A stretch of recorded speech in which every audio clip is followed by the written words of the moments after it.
6 اگست 1945 Hiroshima پر atom bomb کا حملہ اور حضرت مسلح موعود رضی اللہ عنہ کا تاریخی انتباہ۔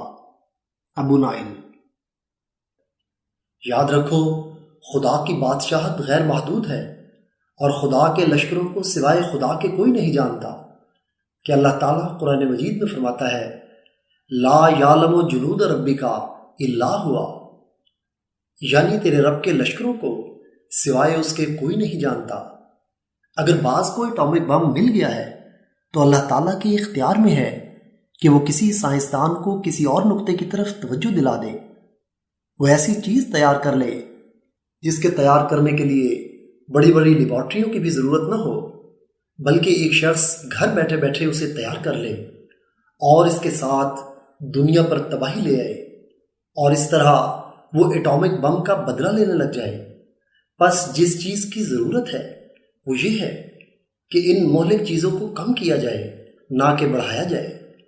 پھر آپ رضی اللہ تعالیٰ عنہ نے فرمایا، پس میرا یہ مذہبی فرض ہے کہ میں اس کے متعلق اعلان کر دوں، گو حکومت اسے برا سمجھے گی، لیکن میں سمجھتا ہوں کہ امن کے رستے میں یہ خطرناک روک ہے، اس لیے میں نے بیان کر دیا ہے کہ ہمیں دشمن کے خلاف ایسے مہلک حربی استعمال نہیں کرنے چاہیے جو اس قسم کی تباہی لانے والے ہوں۔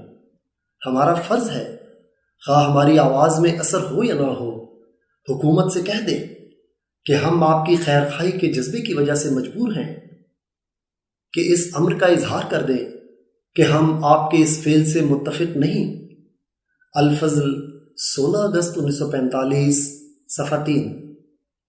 امریکہ کے سیاسی اور عسکری حلقوں کا فوری رد عمل۔ سب سے پہلے جس شخص کو اس کامیاب حملے کی اطلاع دی گئی وہ امریکہ کے صدر ہیری ٹرومین تھے۔ وہ اس وقت پورٹسڈیم کانفرنس سے واپس امریکہ آ رہے تھے۔ وہ بحری جہاز پر دوپہر کا کھانا کھا رہے تھے کہ جہاز کے کیپٹن نے انہیں ایک کاغذ پر لکھا ہوا پیغام پہنچایا۔ ٹرومین اپنی کتاب میں لکھتے ہیں کہ اس کامیابی کی خبر سن کر میں جذباتی ہو گیا۔ اس کے بعد انہوں نے جہاز میں ہر ایک کو یہ خبر سنائی اور کہا کہ یہ دنیا کی تاریخ کا عظیم ترین لمحہ ہے۔ حیرت ہے کہ اتنے اعلیٰ منصب پر فائز شخص بھیانک ترین اور عظیم ترین میں فرق نہیں کر پا رہا تھا۔ Truman H S 1955 year of decisions 1945 Great Britain 1955 Hodder and Stoughton page 352۔ اب ہم یہ موازنہ کریں گے کہ اگلے چند روز میں اس وقت کے سیاسی قائدین، اس وقت کے اخبارات اور تجزیہ نگار اور اس وقت کے سائنسدان کن آراء کا اظہار کر رہے تھے۔ کیا وہ ان پیچیدگیوں اور مسائل کا اندازہ کر پا رہے تھے جو ایٹم بم کی ایجاد اور استعمال سے پیدا ہو سکتے تھے، یا پھر وہ وقتی کامیابی کے نشے میں ان پہلوؤں کو فراموش کیے بیٹھے تھے؟ جب ہم ہیروشیما پر حملے کے فوری بعد کے اخبارات کا جائزہ لیتے ہیں تو بالعموم ان میں صرف شادیانے بجانے کا ماحول نظر آتا ہے۔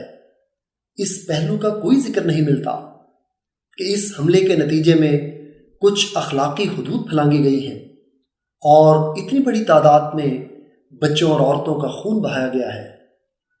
ایٹم بم کے کامیاب تجربے کے بعد صرف 3 ہفتے بعد ہیروشیما پر یہ بم گرا دیا گیا۔ ظاہر ہے کہ سب کو اس بات کا علم تھا کہ اس دھماکے کے نتیجے میں ریڈیائی شعاعیں خارج ہوں گی اور یہ ریڈیائی شعاعیں زندہ اشیاء پر اثر انداز ہوں گی، لیکن یہ جاننے کے لیے کوئی سنجیدہ کوشش نہیں کی گئی کہ ان کے انسانوں اور دوسری زندہ اشیاء پر فوری اور طویل المیعاد کیا اثرات ہو سکتے ہیں۔ حالانکہ یہ معلوم کرنا آسان تھا، صرف کچھ صبر درکار تھا۔ اس طرح معلوم ہوتا ہے کہ بم کے بننے کے بعد اسے عجلت میں استعمال کیا گیا کہ یہ موقع ہاتھ سے نکل نہ جائے۔ مزید ایٹم بم گرانے کا اعلان۔ اس حملے کے ساتھ ہی امریکہ کے سیکرٹری جنگ سٹمسن نے بیان دیا کہ ہم اس سے کئی گنا زیادہ خطرناک بم بھی تیار کر رہے ہیں جو جلد تیار ہو جائے گا، اور ان بموں کے استعمال سے یہ جنگ مختصر ہو جائے گی، اور اس بات پر اطمینان کا اظہار کیا کہ جرمنی نے یہ بم بنانے کی کوشش کی تھی لیکن کامیاب نہ ہو سکے، اور اس بات کا کوئی امکان نہیں کہ جاپان اسے بنانے میں کامیاب ہو جائے۔ ایوننگ سٹار، 6 اگست 1945۔ اس بیان سے یہی معلوم ہوتا ہے کہ وہ کم از کم یہ ظاہر کرنے کی کوشش کر رہے تھے کہ ہیروشیما پر ایٹم بم گرانے سے اصل میں جنگ مختصر کی جا رہی ہے اور دوسرے ممالک یہ ہتھیار حاصل نہیں کر پائیں گے۔ اس بیان سے صرف دور کی نظر کمزور ہونے کا شک ہوتا ہے۔ اس کے ساتھ ہی ریڈیو پر جاپان کے لوگوں کے نام یہ پیغامات نشر ہو رہے تھے کہ جاپان کی حکومت نے اتحادیوں کے الٹیمیٹم کو جس طرح حقارت سے رد کیا تھا، یہ تباہی اس کے نتیجے میں آئی ہے، اور اگر اب بھی انہوں نے ہتھیار نہ ڈالے تو ان پر آسمان سے تباہیوں کے دروازے کھول دیے جائیں گے۔ سیکرٹری جنگ اسٹمسن نے بیان دیا کہ حکمت عملی کے اعتبار سے ہیروشیما کی وہی منطقی اہمیت ہے جو کہ تجربات میں ایک گنی پگ کی ہوتی ہے، لیکن ابھی صحیح طرح اس کا اندازہ نہیں لگایا جا سکتا کیونکہ ہیروشیما ابھی دھوئیں اور بادلوں میں چھپا ہوا ہے۔ دی مارننگ سٹار، 7 اگست 1947۔ اس شہر میں 1 سے 2 لاکھ کے درمیان لوگ جل کر مر گئے، لیکن ان کے نزدیک ہیروشیما کو اسی طرح استعمال کیا گیا تھا جس طرح ایک لیبارٹری میں گنی پگ کو استعمال کیا جاتا ہے۔ دوسری طرف جاپان کی حکومت یہ سمجھنے سے بھی قاصر تھی کہ ہیروشیما پر کس قسم کی قیامت برپا ہوئی ہے کہ 4 میل کے قطر میں تو کوئی بھی ذی روح نہیں بچی۔ پہلے وہ سمجھ رہے تھے کہ 1 سے زیادہ بم گرائے گئے ہیں۔ کچھ دنوں میں انہیں سمجھ آنی شروع ہوئی کہ یہ نیا بم دنیا کے طاقتور ترین بم سے 2000 گنا زیادہ تباہ کن ہے، اور بم گرانے والوں میں اس وقت جوش کا یہ عالم تھا کہ بجائے اس کے کہ اس پر کوئی تعصف ہوتا کہ اتنی بڑی تعداد میں عام شہری جھلس کر ہلاک ہو گئے ہیں، حکومت کے نمائندے سے یہ سوال کیا گیا کہ آپ نے ہیروشیما پر یہ بم کیوں گرایا؟ اس کی جگہ ٹوکیو پر یہ بم کیوں نہیں گرایا گیا؟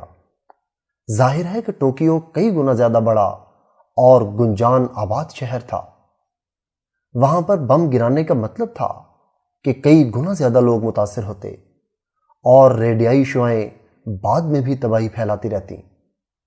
حکومت کے نمائندے نے اس پر یہ جواب دیا کہ شاید یہ فیصلہ اس لیے کیا گیا کیونکہ اگر ٹوکیو پر یہ بم گراتے تو جنہوں نے ہتھیار ڈالنے کی کارروائی کرنی تھی وہ بھی مر جاتے، تو پھر ہتھیار کون ڈالتا؟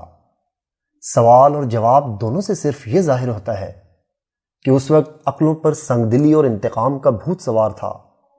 اتنی تباہی کے بعد بھی جاپان میں عہدیدار اور اخبارات یہ آواز بلند کر رہے تھے کہ ہم اب بھی جنگ جاری رکھیں گے اور آخری دم تک لڑیں گے، اور دوسری طرف امریکہ کی طرف سے یہ اعلان کیا جا رہا تھا کہ ہمارے پاس اس جیسے اور بھی بم تیار ہیں، اگر جاپان نے ہتھیار نہ ڈالے تو جاپان کو صفحہ ہستی سے مٹا دیں گے۔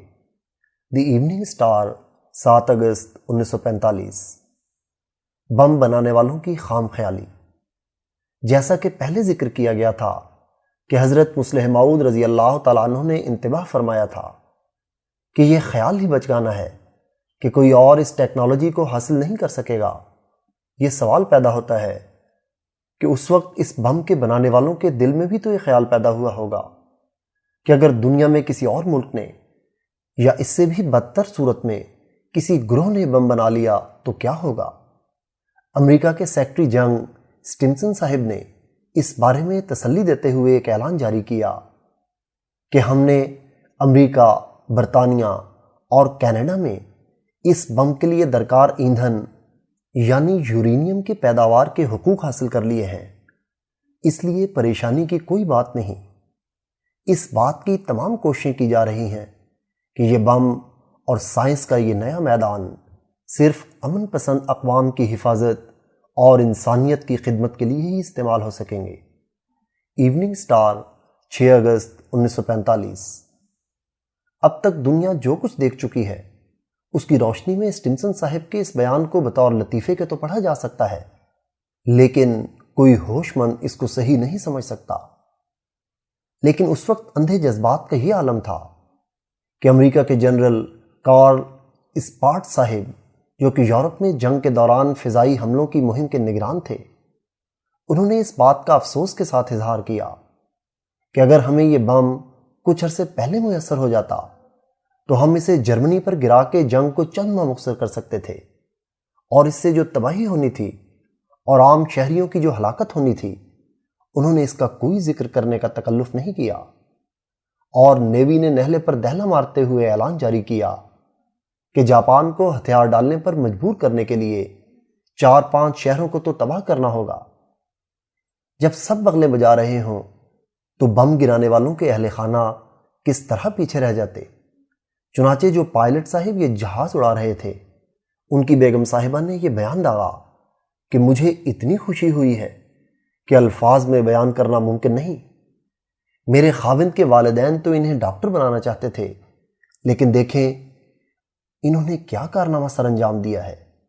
دی ایوننگ سٹار، 8 اگست 1945۔ اس وقت ایٹم بم کو امن قائم کرنے کا ذریعہ ثابت کرنے کے لیے اتنا زور لگایا جا رہا تھا کہ ایک سائنسدان ڈاکٹر جیکسبن نے، جو کہ ایک مرحلے پر اس پروجیکٹ سے بھی منسلک رہے تھے، اس رائے کا اظہار کر دیا کہ ایٹم بم کے ریڈیائی اثرات 70 سال تک رہ سکتے ہیں۔ سائنس کے میدان میں تو ہر قسم کے خیالات کا اظہار ہوتا رہتا ہے۔